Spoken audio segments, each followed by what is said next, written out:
Good morning. As we go to the Chitas of today, we're holding the portion of Pashas Nasei, the second portion in the book of Bamidbar. In the book of Numbers, we're holding chapter 4, verse number 29. The name Merari, the children of Merari. We're counting the tribe of Levi. The children of Merari, Mishpachesim, Lebeis Avesim, to the family, to the house of their fathers, Tifkedesim, we should count them. Ben Shleishim Shana of Amayla, from 30 years and above. Bad Ben Chamishim Shana until 50 years. Tifkedeim, we shall count them. Kalabal Lotzava, when it comes to the service, Legion Lavid, it's Avedis Ayel to do the service in the Ayel Mayed. Zeis Meshredas Masam, and this is going to be their charge, their duty. L'chol Avedasam, to their service, their work. We're Ayel Mayed in the tent of meeting. Kasha Mishkan, the bars of the Mishkan, Bricha of Amudav Adanav, and its pillars and its sockets. They had the hardest job, heaviest part of the Mishkan. Amudei Chatzasav, in the pillars surrounding the courtyard. But the name and their sockets, we say the same in their pegs. We say same in their ropes, l'chol to all their implements, l'chol avedesam, to all the service, the work. B'shem is tifkudu. And you shall designate them by name as klei mishmeres masam, the implement charged by them and their burdens. Ashi says his name is Sesayim of the pillars, since the pegs and the ropes of the hangings were included in the burden assigned to the sons of Gershon. There were pegs and ropes from the bottom of the curtain and the hangings, so that the wind would not lift them up. So they were all tied down. Not only the pillars not to fall over, but also that the curtains in between the pillars that were hanging from the pillars would be strong and they would not blow away with the wind. And the upper edges of the poles and the rods, as taught in Masechta in the Brisa of Melechas HaMishkan. This is the service of the house of Merari.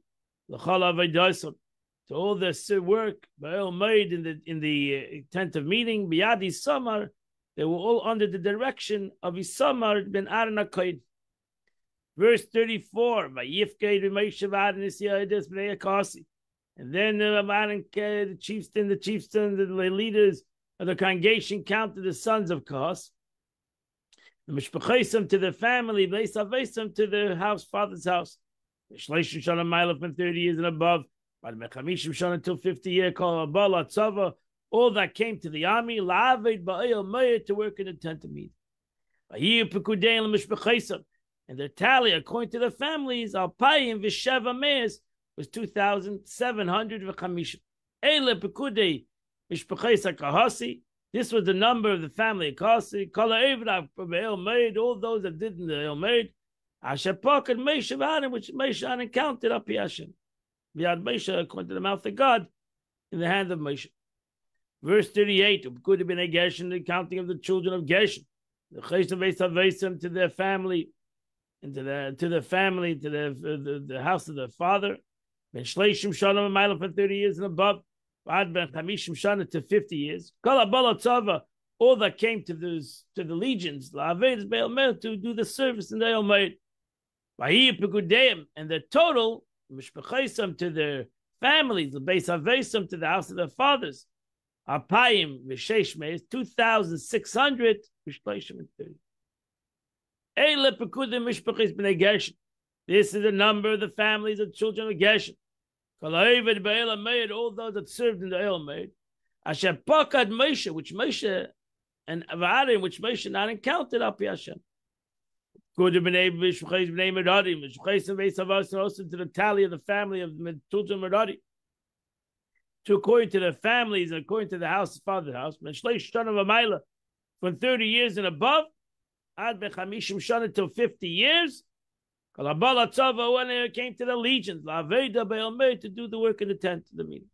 V'yiyu Pekudeim L'Mishpachesam, and they're counting according to the families. Shalish Fleish Alafim, 3,000 Masayim and 200. Eile Pekudim Mishpachis B'nei Merari. These are the numbers of the families of the children of Merari, Shepakad, Meshav, Adam, which Meshav counted, Alpiad Avaya, going to the mouth of God, Biad Meshav.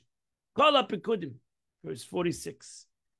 Shepakad Meshav, all the numbers that Meshav not counted, the Sea Yisrael, and the leaders of the Jewish people, it's Levi and the tribe of Levi, Mishpachais and Levi Savesam, to their families, to the house of their fathers, Shlesh Shalom Amayla from 30 years and above. Until 50 years. All those that came to the service of carrying. In the tent of meeting. That's just avodas. From the performative service for the service. So this also refers to the music, which is symbols and the harps, which was service of another service of the sacrifice. Because besides the schlepping that the Levian did, the putting up and the schlepping and taking down, etc., they also did the shira. They also did the song, the singing in the Beis Hamikdash. Vedas Masha, and then they had the little mean, the carrying. So they had two different Avedas also. They had the service in the temple, like the Kehanim did that service in the temple. The Leviim did the service in the temple every day. The tally was 8,580 of the entire tribe. According to the directors of law, they were counted. You had Moshe in the hands of Moshe. Each man to do his job. Masai in his burden of carrying. Kudav. What he was directed to do. Which God commanded Moshe. She says, those that were counted were commanded at the age of 30 until the age of 50. So we know that was their obligation. They had an obligation from the age of 30 till the age of 50. That completes the Chumash for today. We're in the middle of the 53rd chapter, which is the last chapter in the first part of Tanya, which is the 53 chapters of Tanya. And we're coming to the completion of the first part, which is called Tanya, really. We're holding in the 53rd chapter. Vayesheni, the Alter Rebbe is talking about the revelation of God in the world, that through the Mishkan, we're talking about the Mishkan in the Torah reading, the Averis HaMishkan, Shachanti B'Seicham, God said, you shall build me a house, so I shall dwell in the midst.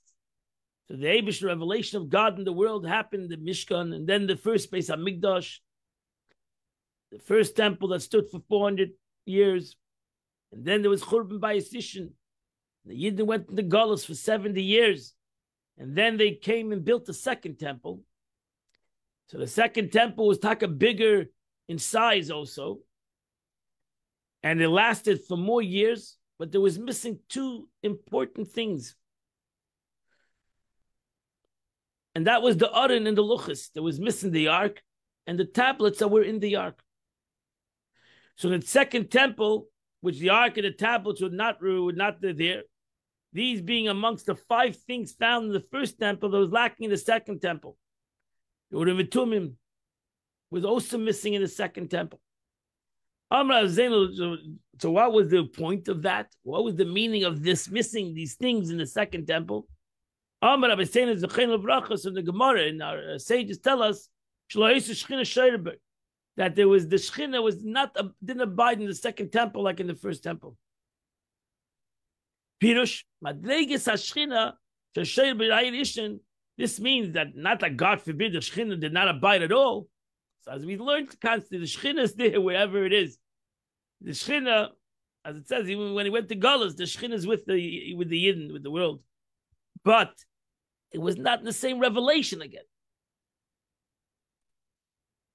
It's speaking rather it speaks of the category of the Shechina. Which will abide in the first temple, which is not in the manner of ordinary sense of the world. So it was this level that there was another revelation of the Gemara. You can go look at the Gemara, the 10 miracles that happened in the Beis HaMikdash every single day. There was an unbelievable thing in the first Beis HaMikdash. Where great revelations happened, But it didn't happen in the second temple. The first temple, there was unbelievable miracles happened in the temple. It was like when you went to the temple, you saw a revelation of God that was above the world. Even in the Aron, as the Aron itself revealed a revelation of God in the Beis Hamikdash, Imam Shor took place, it didn't take place, that it was that was Lamayla Min HaSeichel. It was a revelation above the world, which in Kabbalah, it's the revelation. How do you explain supernatural in Kabbalah? Is the Shaloi Kederech Hashtalshlus. That's the way it is in Kabbalah explained. Shaloi Kederech Hashtalshlus, which means not in the manner of ordinary descent of the world. The Eibush created the world in a certain kind of a descent, the way spirituality comes in the world, so that the world can handle it, and there would be not a breakage of the world. Ultimately, and that's concept of a miracle. That's why we are in awe of miracles, because it's supernatural, seemingly. In the Beis Hamikdash, they saw the supernatural in a natural way. They pushed it, and you came to the Beis Hamikdash, you saw Gettelkeit, you saw the concept of the supernatural. The Beis Hamikdash, the fire went up, came down from heaven to eat the sacrifice, that the pillar of cloud went straight up to heaven. There were miracles. You can look in Pirkei Avos and Ethics of Our Fathers, where in Pirkei Avos it says all the miracles that happen every day in the Beis Hamikdash. To the Bayis Sheni, it was different. The Eibishter came down according to normal descent of the world, in order of gradual descent of Malchus, of Malchus Atzilus, Malchus de Bria. There was a way. There was a revelation of Atzilus, of Malchus Atzilus, that came down to Malchus de Bria, and then Malchus de Bria came down to Malchus de Yitzira, and Malchus de Yitzira came down in the Heichah Kochikosh Dasiya, came down in the shrine of Holy of Holies in the world of action. That shrine being Chabad of Asiya, the Kochikosh Dasiya, the Holy of Holies in the world of Asiya. And then ultimately came down to the Beis Hamikdash.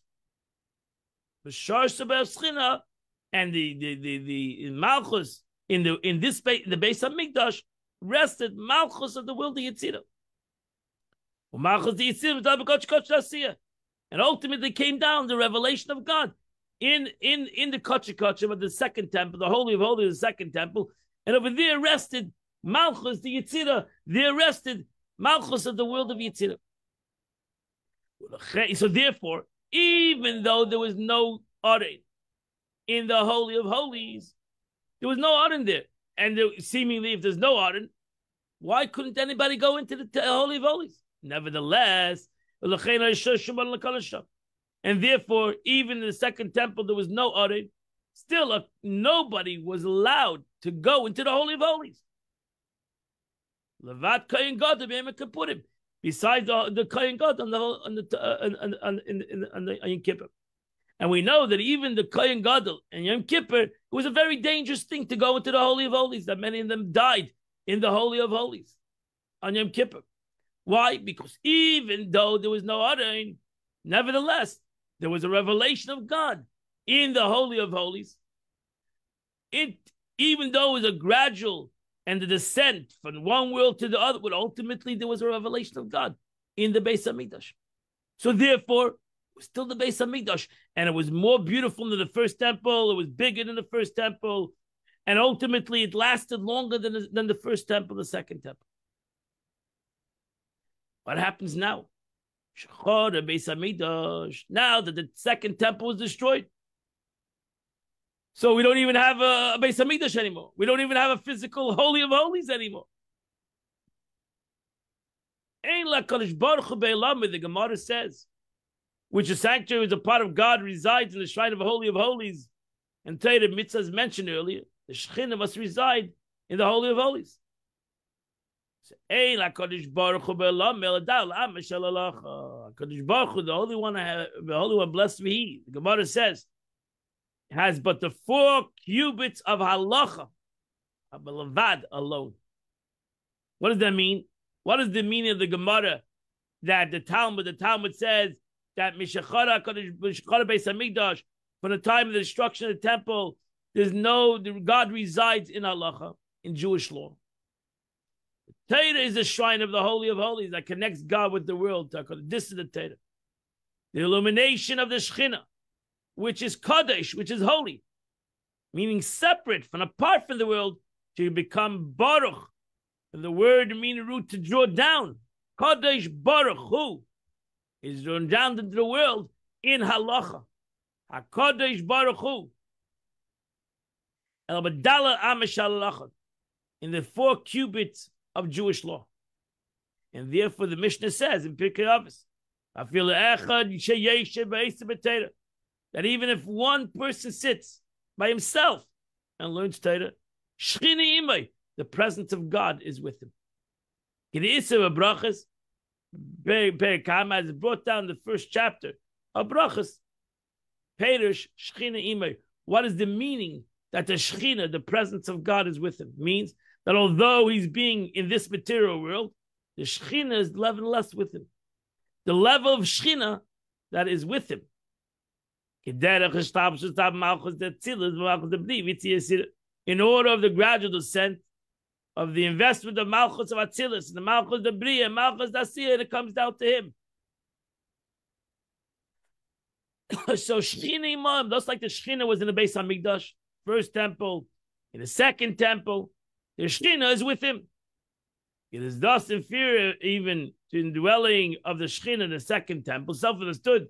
When a Jew learns Torah, it's not like the Shechina of the second temple, and a dwelling that indeed not require investment in Malchus Dasiyah. It differs in the drawing down the Shechina in the world in general, in which case the identical progressive descent occurs, in that the Shechina which resides in the world passes through the additional garment, the Klippas Teiga, while Torah and mitzvahs do not. And that's the beauty of learning Torah and mitzvahs. We separate ourselves from the world in a way, and we learn Torah. The reason that it must go through Malchus of Asiyah is that the overwhelming majority of mitzvah and Torah involves in physical action, and therefore ultimately needs to come down in the world of Malchus Asiyah. But really, it doesn't establish, doesn't clothe itself in the physical world, because we're learning Torah. We're learning a spiritual concept. The Shekhinah therefore descends into the level of action Asiyah, I shall now explain. Yamyag mitzvah Torah, because the 6th and the 13th commandments of the Torah, Reuben, Kekula, and mitzvahs maises, most of them are connected to involve the action.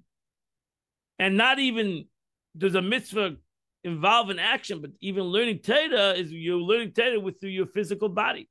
The Gam please b'dibur machshava, and ultimately learning takes words, takes dibur, takes words. So it's a human being. You may Talmud Torah, like the learning of Torah that I'm speaking right now. Ubirchas Hamazon, and when you bench, Kriya Shema, all these things are done with the mouth, with a human being, with his mouth, with his physical reality.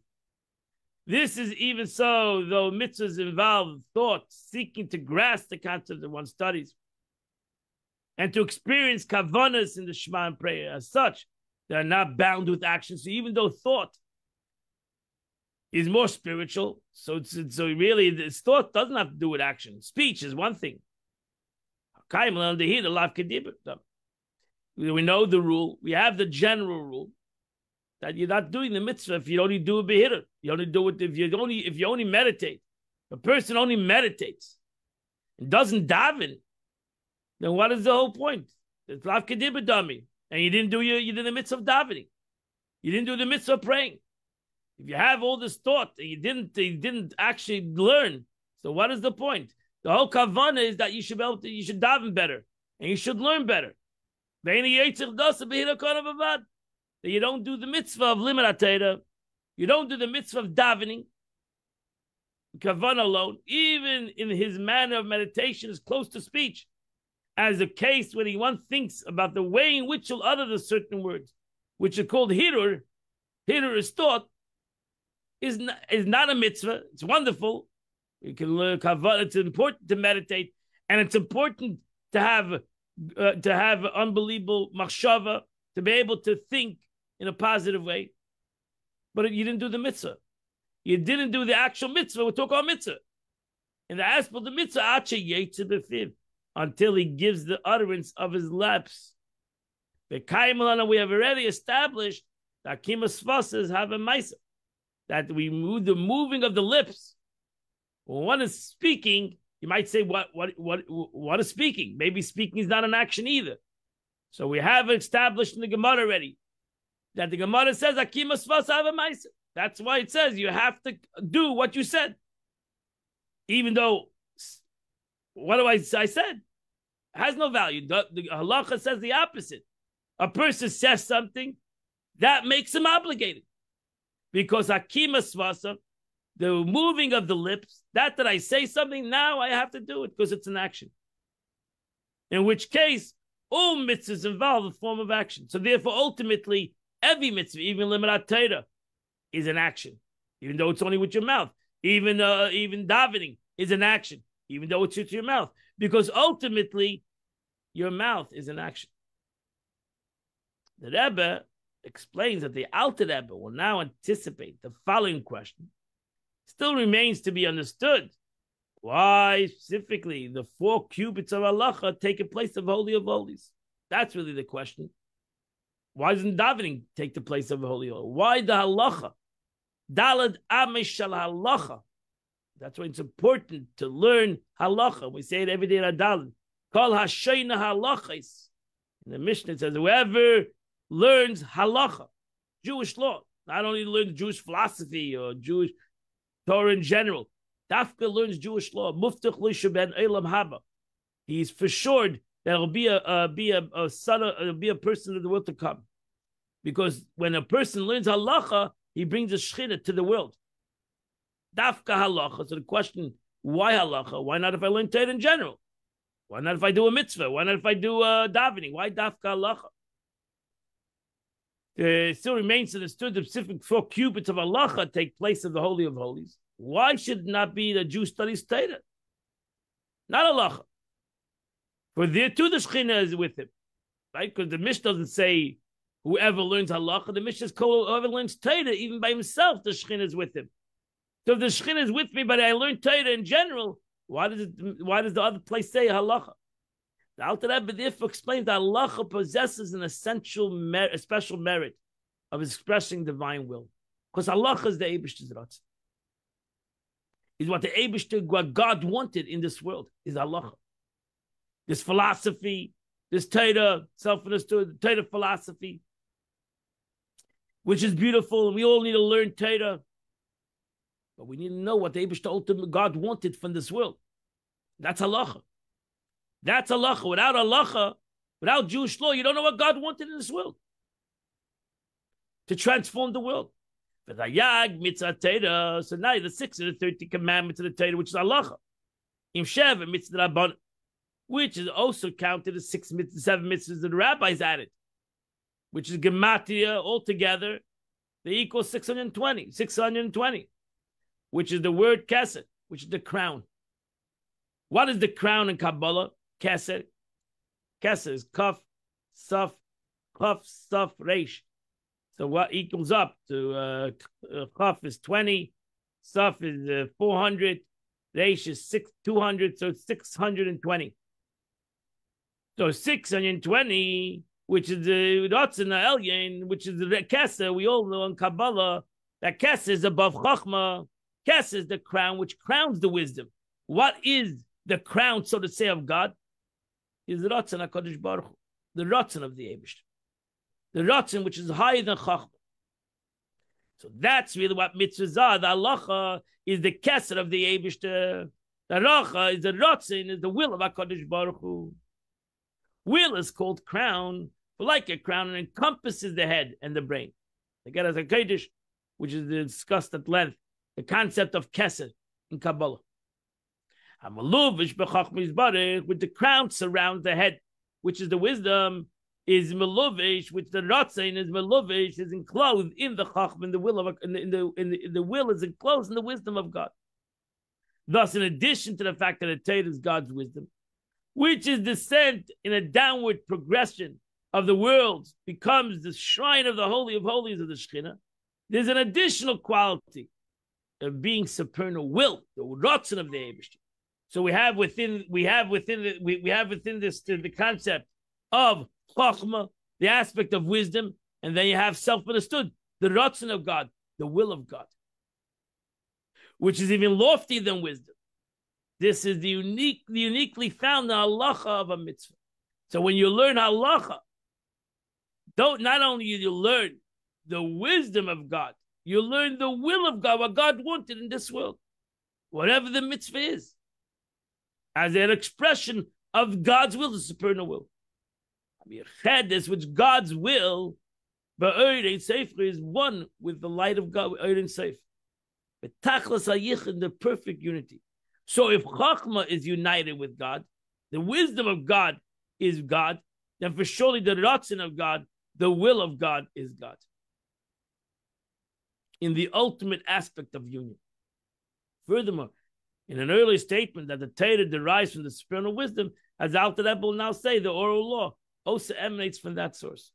Hashem b'chachma yasar aretz, and as it's brought down that God founded the earth with wisdom, it says. He teresh b'al peh.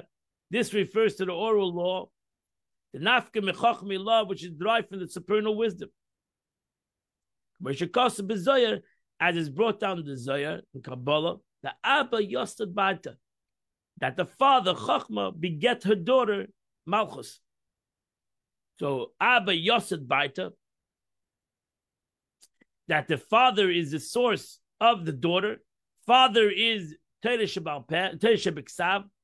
The father Chachma, which is Teresh B'Ksav, wisdom, which is the written law, had beget, gave birth to the concept of Teresh B'Peh, which is Malchus, the daughter, and together they created the concept of the true wisdom of HaKadosh Baruch Hu.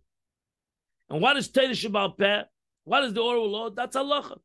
That's the halacha. That's the law. That's the way it's written. The law is ultimately written in Shulchan Aruch, the code of Jewish law, which is based on Teresh B'Peh, which is based on the oral tradition, Gemara, etc., the Mishnah, the Gemara, and ultimately the Shulchan Aruch. So Malchus, the oral law, as it's written, Malchus, the mouth, which is the oral law. Teresh B'Peh, called Teresh B'Ksav, the written tradition is Teresh B'Ksav, the written law. And what is the Gemara called?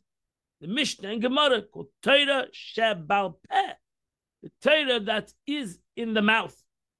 And we all know that one of the names to the world of Malchus is Dibur, is the concept of Peh.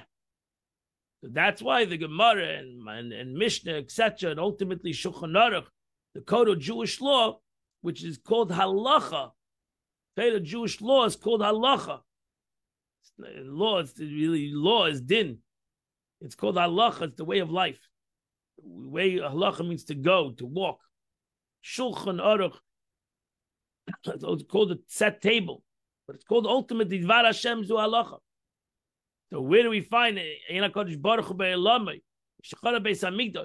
the temple is destroyed, where do we have the Shechina Sheira? The